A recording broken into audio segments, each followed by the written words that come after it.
Već pa smo završeno na ovom kanalu kroz Twitter. Danas snimamo pitanje odgovori sa Dominikom. Epizoda 2.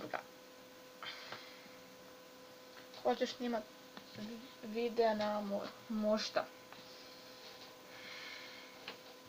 Koja ti je najbolja pjesma?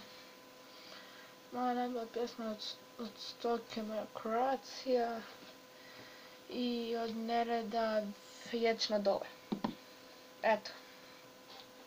Hoćeš snimat GTA trke? To. Ako budem imao brz internet, onda snimam GTA trke. Jesi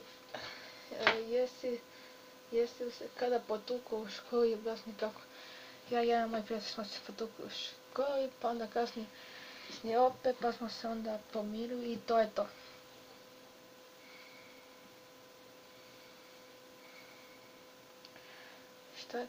Šta ćeš biti kada odrasteš? Kada odrastem bit ću graditelj. Koja ti je najsmiješniji youtuber?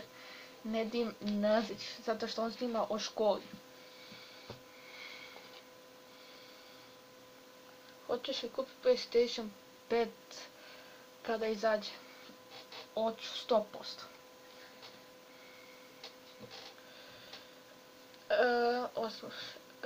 Što si sve pitao Leona Dijanovića kada si se slikao sa njim? Pitao sam ga, hoćeš doći do 1.000.000 subscribera, najbolji si youtuber, kako ti ide škola, eto to sam ga sve pitao.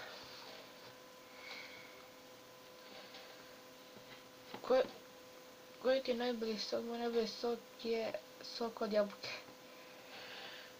Koji ti je najbolja hrana? Moja najbolja hrana je...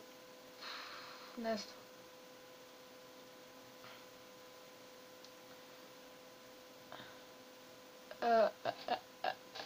Musaka. Šta bi radio, ostavio curu zbog YouTube-a ili bi odrekao YouTube zbog nje? Ne bi ni jedno ni drugo. Nego bi samo sa njom bio i snimao sa njom na YouTube. Eto, to je to. Vidite, u maski sam opet. To je opet što sam bio u maski. Nas da se meni žive koji ste ostavite veliki like, stavite ono ključno zvonce, ovdje ćete me subscribe-at, gore pogledati jedan video, tu još nešto, jedan tu video i to mi se vidimo sutra u novom klipu. Imate već pozdrav mene, ajte mi, čao!